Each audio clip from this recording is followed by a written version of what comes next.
السلام علیکم ویورز، کہے فقیر کی ایک نئی ایپیسوڈ کے ساتھ آپ کا میزبان فہد کاظمی حاضر خدمت ہے۔ خواتین و حضرات، سیموئل ہنٹنگٹن ایک بہت بڑے پولیٹیکل فلاسفر گزرے ہیں اور 1990s میں انہوں نے ایک بہت بڑی تھیری، ایک بہت بڑا نظریہ پیش کیا کلیش آف سویلائزیشن کا۔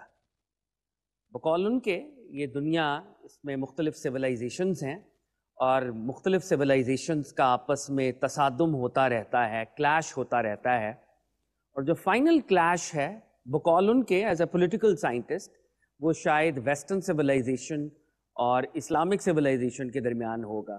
یہ کلیش آف سویلائزیشن کا کانسیپٹ 1990s میں آیا تھا، اس کو بڑی پذیرائی بھی ملی، بہت سے لوگوں نے اس پر تنقید بھی کی۔ تو آج میں چاہتا ہوں ہمارے پاس ہمیشہ کی طرح ملک پاکستان کے بہت بڑے I would say spiritual scientist موجود ہیں، سرفراز احمد شاہ صاحب۔ ایک سوال شاہ صاحب شامل کرتے ہیں جی۔ فقیر، درویش، پیر تو روحانیت کے درجے رکھتے ہیں، تو قلندر کی کیا تعریف ہوگی؟ فقیر درویش یہ تو ہیں، قلندر کیا چیز؟ کلندر اصل میں ایک وے آف لائف کا نام ہے، ایسی زندگی جو زندگی کا وہ پیٹرن جس پہ حضرت علی کرم اللہ وجہہ نے عمل کیا ہے۔ اس زندگی میں اس کا ایک جو جست ہے وہ یہ ہے کہ وہ زندگی جس میں انسان کو کسی چیز کے ملنے کی خوشی نہ ہو اور کسی چیز کے کھو جانے کا افسوس نہ ہو، سبحان اللہ، وہ کلندرانہ انداز ہے۔ سبحان اللہ۔ یہ لوگ دنیاوی مال و زر، دنیاوی مال و متاع، ان سے بڑی دور ہوتی ہیں اور اس کی محبت وہ دل میں پالتے نہیں ہیں۔ تو وہ جو وے آف لائف ہے وہ کلندرانہ، اور جو اس پہ عمل کر رہا ہوتا ہے اس کو کلندر کہتے ہیں۔ شاہ صاحب، یہ عرف عام میں مشہور ہے کہ 2.5 کلندر ہوئے، یہ بات صحیح ہے کہ حضرت بو علی کلندر، حضرت لال شہباز کلندر اور بی بی رابعہ بصری کلندر؟ روایت یہی ہے، اور چونکہ یہ وے آف لائف اڈاپٹ کرنا بڑا مشکل ہے، بہت دشوار کام ہے، سننے میں بڑا آسان اور بڑا اٹریکٹ کرتا ہے یہ وے آف لائف، لیکن جب اس پہ عمل کرنے کا وقت آتا ہے تو بڑا دشوار ہو جاتا ہے۔ تو اسی وجہ سے شاید کہا جاتا ہے کہ یہ وہ 3 لوگ ہیں جنہوں نے کلندرانہ زندگی کو پوری طرح سے اپنے اوپر اپلائی کر لیا۔ یعنی روایات کے حساب سے یہ بات درست مانی جائے گی؟ روایات تو یہ کہتی ہے۔ جی، ایک سوال اور شاہ صاحب ہم شامل کرتے ہیں جی۔ السلام علیکم۔ وعلیکم السلام۔ شاہ صاحب، قرآن پاک میں جیسے آیا ہے کہ ایگزیکٹ آیت کا ترجمہ تو مجھے نہیں پتا، لیکن یہ کہ ہم انسانوں کے درمیان دنوں کو پھیرتے رہتے ہیں، اور ایک جگہ اور آیا ہے کہ تم پہ کوئی تکلیف وہ نہیں آتی جس کا آپ نے مطلب آپ کے ایکٹس کی وجہ سے آتی ہے۔ تو ہمیں کیا پرسیو کرنا چاہیے کہ یہ دن اللہ میاں ہمارے لیے اللہ تعالیٰ پھیر رہے ہیں یا ہمارے ایکٹس کی وجہ سے؟ مطلب اس میں جو کنفیوژن، اس پہ تھوڑی سی روشنی ڈال دیں۔ اور اگر ہمارے ایکٹس کی وجہ سے ہیں تو ہمیں کیا کرنا چاہیے کہ مطلب ہم تو ایک چھوٹی سی تکلیف کو بھی یہ پرسیو کر رہے ہوتے ہیں کہ یہ ہم تکلیف میں چلے گئے ہیں، مطلب ہمارا ایک چھوٹا سا ایکسیڈنٹ ہو گیا، ہم سمجھنے لو جی ہم پہ تو بہت بڑی مصیبت ٹوٹ پڑی ہے، لیکن ہمیں کب سمجھنا چاہیے کہ یہ ایک ہمارے ایکٹس کی وجہ سے تکلیف ہے اور اس کو ہمیں تکلیف سمجھنا بھی ہے کہ نہیں؟ دیکھیے، جن 2 آیات کا آپ نے حوالہ دیا، ایک کا مفہوم یہ ہے کہ ہم لوگوں کے درمیان دنوں کو پھیرتے رہتے ہیں، اور دوسری آیت کا مفہوم یہ ہے کہ انسان پر کوئی مصیبت نہیں آتی ما سوائے اس کے اپنے ہاتھ کے۔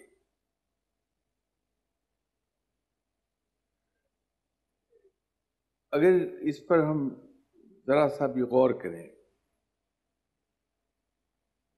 تو اس سے ہمیں زندگی گزارنے کا ایک حوصلہ ملتا ہے. ہوتا یہ ہے کہ انسان پر جب انسان کمفرٹ میں ہوتا ہے، جی وہ ایک ایفلوئنٹ لائف گزار رہا ہوتا ہے، تو اسے یہ احساس نہیں ہوتا کہ یہ چیزیں کل کو مجھ سے چھن بھی سکتی ہیں.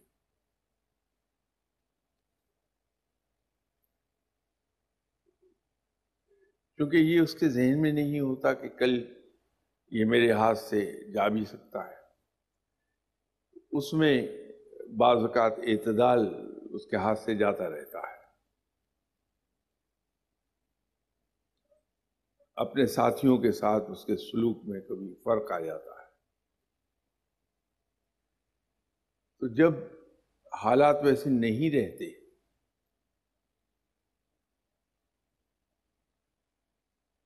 تو پھر اس کو تکلیف بہت ہوتی ہے. اس آیت کو پرشین میں ایک پروورب چھوٹا سا وہ ایکسپلین کر دیتا ہے کہ ہر کمال را زوال.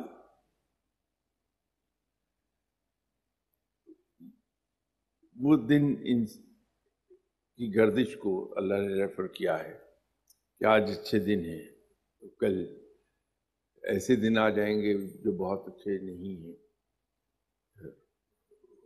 وہ وقت بھی آ سکتا ہے جو برا وقت ہے. تو انسان کو ایک چیز یاد رکھنی چاہیے کہ جس طرح سے وہ اچھا وقت میں نے ہنس کھیل کے گزار لیا، تو اب اگر میں ایک لین پیچ میں سے گزر رہا ہوں تو اس میں بھی مجھے اللہ کا شکر ادا کرتے رہنا چاہیے، اس یقین کے ساتھ کہ اگر اچھے دن نہیں رہے تو برے بھی نہیں رہیں گے. انسان خاصا کمفرٹیبل ہو جاتا ہے. جہاں تک کہ سوال کے دوسرا حصہ تھا کہ انسان پر کوئی مصیبت نہیں آتی ماں سوائے اس کے اپنے ہاتھ کے،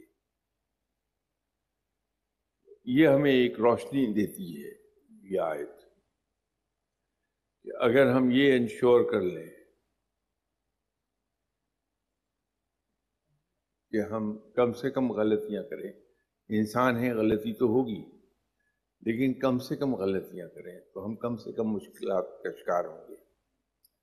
ہم اپنے رویوں کو اسلام کے مطابق ڈھال لیں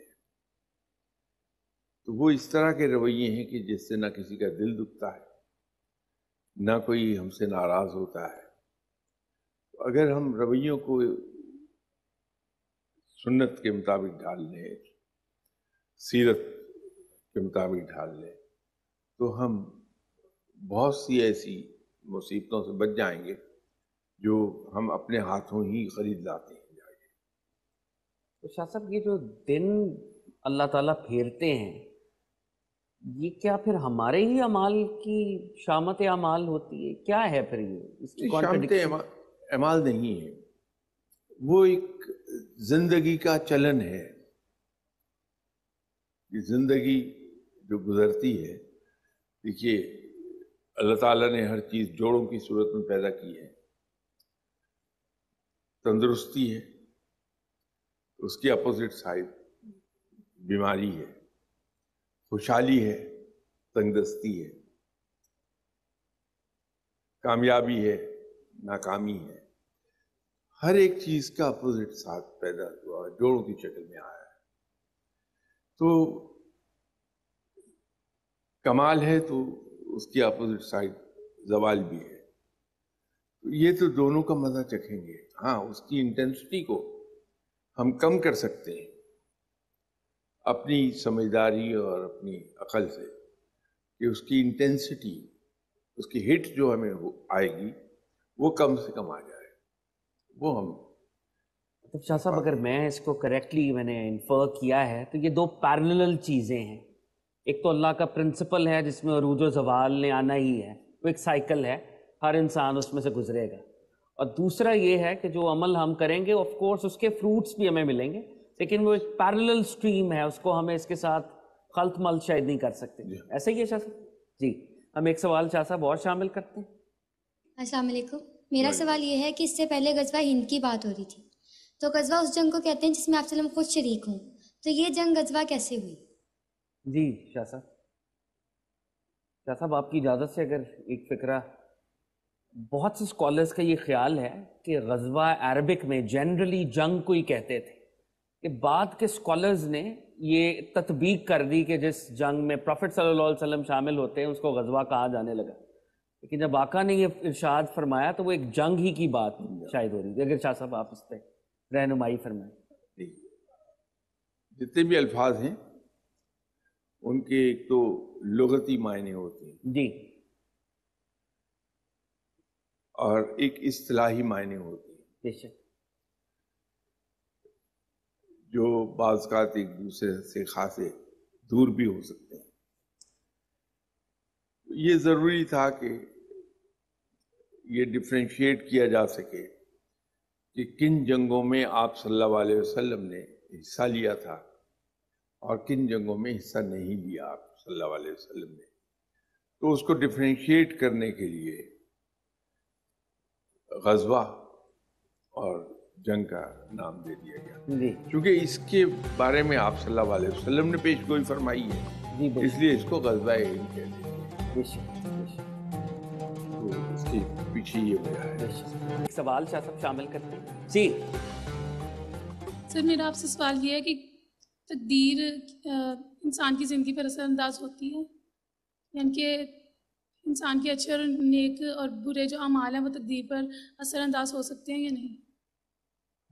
اس کا جواب یس اینڈ نو دونوں ہے. تقدیر کے دو حصے ہیں. ایک حصہ ہے تقدیر مبرم، بہت چھوٹا ہے، hardly 5 to 10% of the total تقدیر. دوسرا تقدیر معلق ہے، that forms 90 to 95% of the total. جو تقدیر مبرم ہے اس پر ہمارا اختیار نہیں ہے، وہ کلیتاً رب نے لکھ دیا، اس کے اختیار میں اس نے رکھا اپنے ہی پاس. جیسے عزت اور ذلت کا معاملہ ہے، رزق کا معاملہ ہے، اولاد کا معاملہ ہے، زندگی اور موت کا معاملہ ہے، یہ اس کا حصہ ہے. اس میں ہماری نہ کوئی ایفرٹ نہ کوئی تدبیر کوئی کام نہیں آتی ہے. لیکن جو تقدیر معلق ہے اس میں ہمیں اختیار رب نے دے دیا کہ وہ ہم اپنے ہاتھ سے لکھتے ہیں. وہ ہمارے جو اعمال ہیں، ہماری حرکات ہیں، وہ فیصلہ کرتی ہیں کہ وہ تقدیر کیسی ہونی ہے. تو اس لیے میں نے عرض کیا تھا کہ اس کا جواب یس اینڈ نو بوتھ. شاہ صاحب آپ کی بات سے علامہ اقبال نے ایک طویل نظم پرشین میں لکھی تھی، جاوید نامہ. یہ ان کی زندگی کے آخر کے جو سال ہیں، علامہ صاحب خود اس سے بڑا ان کا خاص تعلق تھا اس نظم سے، اور وہ اس کو ماسٹر پیس سمجھتے تھے اور کہتے تھے کہ اگر میری تھاٹس کو کوئی سمجھنا چاہتا ہے تو جاوید نامے کو ضرور دیکھے. تو جاوید نامہ میں علامہ اقبال مولانا رومی کے ساتھ ایک سفر پر نکلتے ہیں، آسمانوں کی سیر کرتے ہیں، اور وہ اشعار کے اندر سفر ہو رہا ہے. ایک جگہ پہ مولانا صاحب اور علامہ اقبال کا ڈائلاگ ہے. تو مولانا رومی اقبال کو کہتے ہیں کہ کیا رب تعالیٰ ایک ایسی ذات نہیں ہے جو انفینٹ ہے، لامحدود ہے؟ تو اقبال کہتے ہیں جی ایسا ہی ہے. تو فرماتے ہیں کہ اگر وہ لامحدود ہے تو کیا وہ لامحدود تقادیر بنانے میں قادر نہیں ہے؟ اقبال کہتے ہیں ایسا ہی ہے. تو کہتے ہیں بندے تم اگر رب تعالیٰ سے ایک تقدیر پر شکوہ گناہ ہو تو دعا کر کے دوسری تقدیر کیوں نہیں مانگ لیتے؟ اللہ ایک اور تقدیر بھی تمہیں دے سکتا ہے. تو شاہ صاحب یہ جو ہم رب تعالیٰ جو کہ لامحدود ہے، جو کہ تقادیر بنانے میں قادر ہے اکراس ٹائمز، تو ہم یہ بھی تو کہہ سکتے ہیں یا اللہ میری تقدیر بدل دے، نئی تقدیر عطا کر دے، ایسا بھی تو ممکن ہے شاہ صاحب؟ وہ تو حدیث بھی ہے کہ دعا سے تقدیریں بدل جاتی. جی بے شک بے شک. وہ تو بڑی سمپل بات ہے. جی یہ جو آپ فرما رہے ہیں یہ ذرا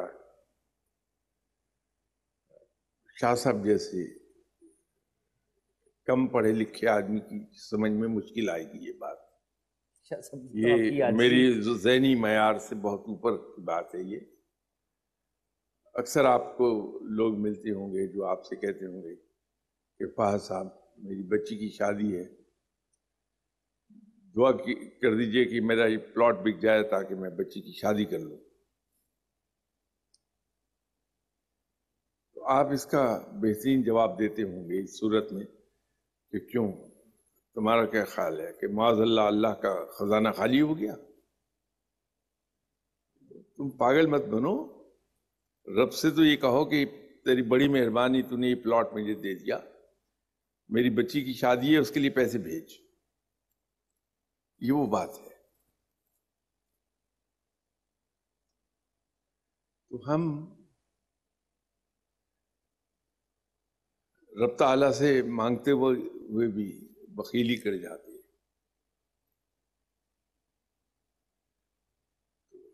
توجہ شاید ہماری ہم کیونکہ محدود ہیں تو اس غنی سے اس طرح دعا بھی شاید نہیں مانگ پاتے. انسانی دماغ کے 3 حصے ہیں. جی ایک کانشیس مائنڈ ہے جس کو شعور کہتے ہیں، سب کانشیس مائنڈ ہے، لاشعور ہے، اور تیسرا ہے انکانشیس مائنڈ.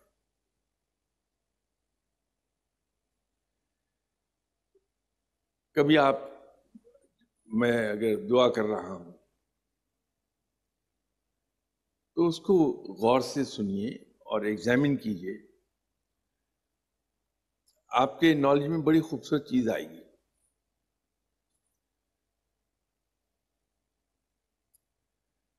کہ میں ایک رٹی رٹائی بات رب کو کہہ رہا ہوتا ہوں، یا باری تعالیٰ تو مالک ہے، تو ازل سے ابد تک کے ہونے والی باتوں کو جانتا ہے، تو بہتر جانتا ہے کہ میرے لیے کیا اچھا کیا برا، لیکن میری پوسٹنگ شیخ پورا کر دے.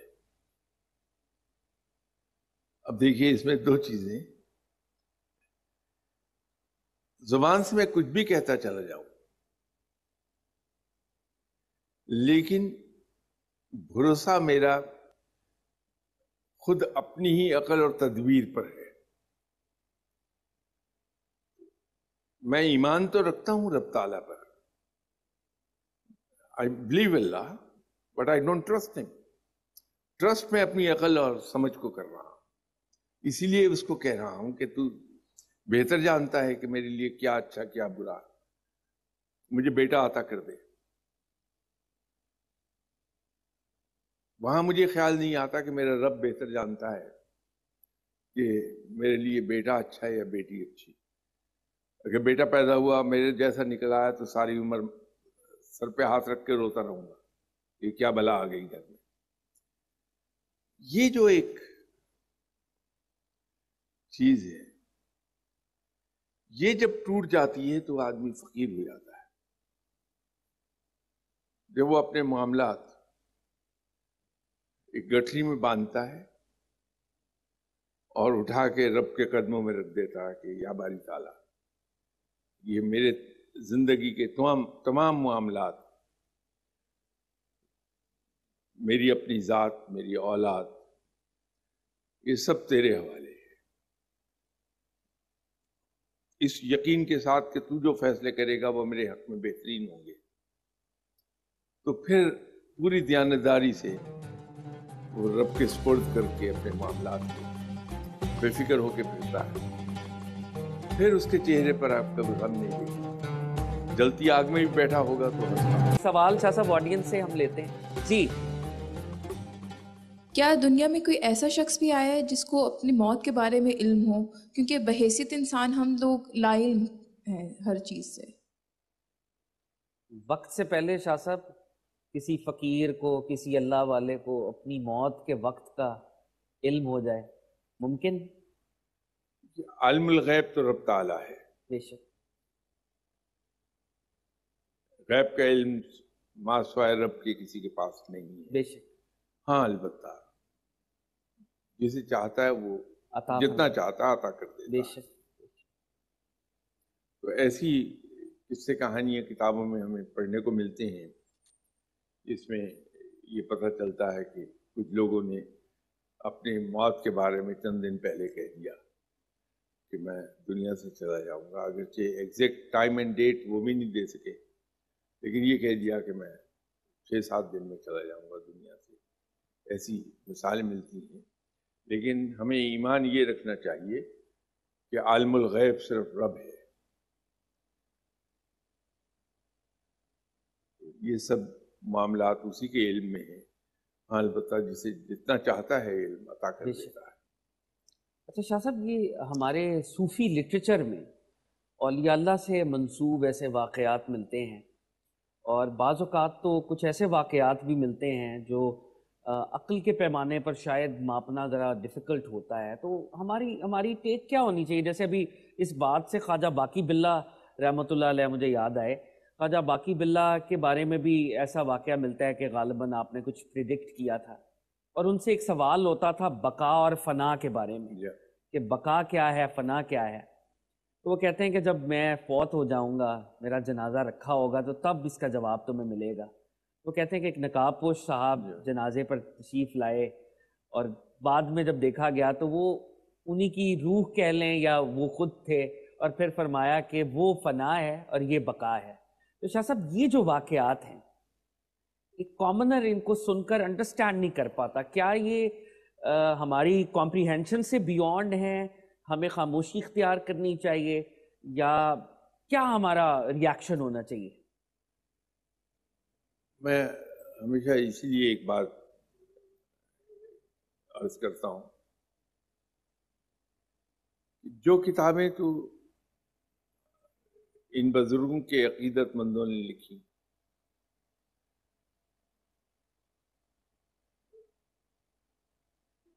اس کا محور ان بزرگوں کے کشف و کرامات ہیں.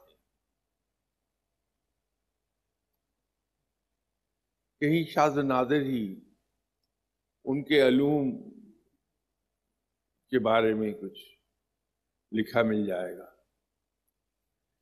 لیکن اس کے برعکس خود ان بزرگوں نے جو کتابیں لکھی اس میں کشف و کرامات اور ماورائے فطرت طاقتوں کے حصول کا کہیں ذکر نہیں ملتا ہے. انہوں نے علم کو ڈسکس کیا ہے، بے شک. رب تعالیٰ کی وحدانیت کو اس کا پرچار کیا ہے، آپ صلی اللہ علیہ وسلم کی رسالت کا پرچار کیا ہے، دین کا، شریعت کا پرچار کیا ہے. وہاں ایسی چیزیں نہیں ملتی. تو میں تو ہمیشہ ایک گزارش کرتا ہوں کہ بجائے اس کے کہ ہم ان بزرگوں کے بارے میں کہی گئی باتیں اس کے پیچھے جائیں، ہم خود ان کی لکھی ہوئی کتابوں کو پڑھیں تاکہ ہم علم کی راہ پر چلے جائیں. ان کی تمام کتابیں اسی کے بارے میں، تو ہم ان کی اپنی لکھی ہوئی کتابیں پڑھیں تاکہ ہم علم کی طرف راغب ہوں، بے شک. رب کی طرف راغب ہوں، آپ صلی اللہ علیہ وسلم کے عشق میں ہم ڈوبیں. بے شک. شاہ صاحب یہ علم پر جو بات بڑی خوبصورت، مجھے امام غزالی یاد آتے ہیں. امام غزالی نے ایک اپنی آٹو بایوگرافی لکھی، بڑی چھوٹی سی وہ ہے، المنقذ من الضلال، ڈیلیورنس فرام ایرر. اس میں بتاتے ہیں کہ بغداد میں ایک بہت بڑے مدرسے کے پرنسپل تھے، خلیفہ وقت نے ان کو بڑا ایک سٹیٹس دیا ہوا تھا، جاہ و جلال تھا. تو دل میں ایک آواز آتی تھی کہ یہ جو تم یہ کام کر رہے ہو ٹیچنگ کا، یہ تم اپنے نفس کے لیے کر رہے ہو، اس کو چھوڑ دو، آخرت کی فکر کرو. ایک طویل سفر پہ نکل گئے. تو اس طویل سفر کے یعنی اختتام پر کہتے ہیں ایک چیز میں نے ریئلائز کی کہ ٹرو نالج نہ متکلمین کے پاس ہے نہ فلاسفرز کے پاس ہے، ٹرو نالج ارباب صوفیاء کے پاس ہے. اور کہتے ہیں کہ ارباب صوفیاء کے پاس اس لیے ہے کیونکہ وہ نبوت کی تجلی سے کنیکٹڈ ہیں، ہر وہ کام کرتے ہیں جو نبی کرتے ہیں. تو یہ اس کا مطلب ہے کہ علم اور اتباع کا بھی کوئی تعلق ہے شاہ صاحب، کہ جیسے جیسے ہم نبیوں کے راستے پر، خاص طور پہ نبی پاک کے راستے پہ چلیں گے تو ہمیں نالج عطا ہوگا. اور کیا یہ خاص قسم کا کوئی نالج ہے؟ یہ صرف علم تک محدود نہیں ہے بات. اگر ہم اتباع رسول صلی اللہ علیہ وسلم کی طرف نکل جائیں تو یہ بات باعث نجات ہے اس دنیا میں بھی اور آخرت کے لیے بھی. اس لیے کہ آپ صلی اللہ علیہ وسلم کی عملی زندگی قرآن کا عملی نمونہ ہے. بے شک. تو جب ہم اتباع میں چلے جائیں گے آپ صلی اللہ علیہ وسلم کی، ان ادر ورڈز ہم قرآن پاک کو فالو کر رہے ہیں اور وہ باعث نجات ہو جائے گا یہاں بھی اور آخرت میں بھی. تو شاہ صاحب یہ لوگ جو کامل اتباع کرتے ہیں، امام غزالی یہ بھی اس میں امپلائی کرتے ہیں کہ ان کو اللہ تعالیٰ مسٹریز کا نالج بھی عطا کرتا ہے. دیکھیے رب تعالیٰ تو مہربان ہوگا جو بھی اس کے کہنے پر عمل کرے گا. ہمیں کوئی موازنہ نہیں ہم کر سکتے رب کا اور انسان کا، کوئی نسبت ہی نہیں بنتی. بے شک. آقا اور غلام کا رشتہ ہے رب سے ہمارا. لیکن ہماری اپنی اولاد ہو جو ہماری بات پر کبھی کب کیوں کیسے کس طرح یہ ان میں سے کوئی لفظ نہیں کہتی، آنکھیں بند کر کے وہ بچہ اس پر عمل کرتا ہے تو ہمیں بڑا عزیز ہو جاتا ہے. تو رب تو ماں سے کئی گنا زیادہ محبت کرتا ہے. بے شک. تو جب اس کا کوئی بندہ کیوں کب کیسے کس طرح اس سے ہٹ جاتا ہے اور ٹوٹل سبمیشن میں چلا جاتا ہے رب تعالیٰ کی، تو رب تو اس سے راضی ہوگا. اور جس سے رب راضی ہوتا ہے اس کو دین کی سمجھ عطا فرما دیتا ہے. بے شک. بے شک. اور جس کو دین کی سمجھ عطا ہوتی ہے اس کو علم حاصل ہو جاتا ہے، اور جس کو علم ملتا ہے اس کو عقل حاصل ہوتی ہے، اور ایسنس آف وزڈم خود رب ہے. بے شک. یہ تو پوری سائیکل ہے. شاہ صاحب ایک خوفناک سی بات میرے دل میں آئی ہے، آپ سے شیئر کرنا چاہتا ہوں. حضرت بایزید بستامی رحمۃ اللہ علیہ نے ایک بڑی انٹرسٹنگ بات کی. انہوں نے کہا کہ انسان نالج حاصل کرتا ہے اور جب نالج کی کلمینیشن پر پہنچ جاتا ہے تو اس کو یہ سمجھ آتی ہے کہ میں تو ایک جاہل شخص کے برابر. اس لیول پر علم اور جہالت اس کو ایک جیسی لگنا شروع ہو جاتی ہے. ایک جیسی نہیں لگتی. یہ وہ بات ہے جو تھوڑی دیر پہلے میں صحرا کی مثال دے رہا تھا. بات یہ ہے کہ جو انسان کو علم ملتا ہے اس کو اپنی کم مائیگی کا احساس ہوتا ہے کہ میں کچھ نہیں جانتا. تو جو اس کا علم آگے بڑھتا جاتا ہے اس کا یہ احساس اسٹرانگ ہوتا جاتا ہے، کیونکہ اس کی وسعتیں، نگاہ کی وسعت بڑھتی چلی جاتی ہے. سبحان اللہ. ان معنوں میں بایزید آپ زمین پر کھڑے ہیں تو آپ کی حد نگاہ 7.5 میل ہے. اگر درمیان میں رکاوٹ نہیں ہے کوئی تو آپ کو 7.5 میل دور آسمان اور زمین ایک ساتھ ملتے دکھائی دیں گے، جس کو ہم ہورائزن کہتے ہیں. وہ ہورائزن 7.5 میل دور ہوتا ہے. آپ کسی اونچے پہاڑ پر چڑھ جائیے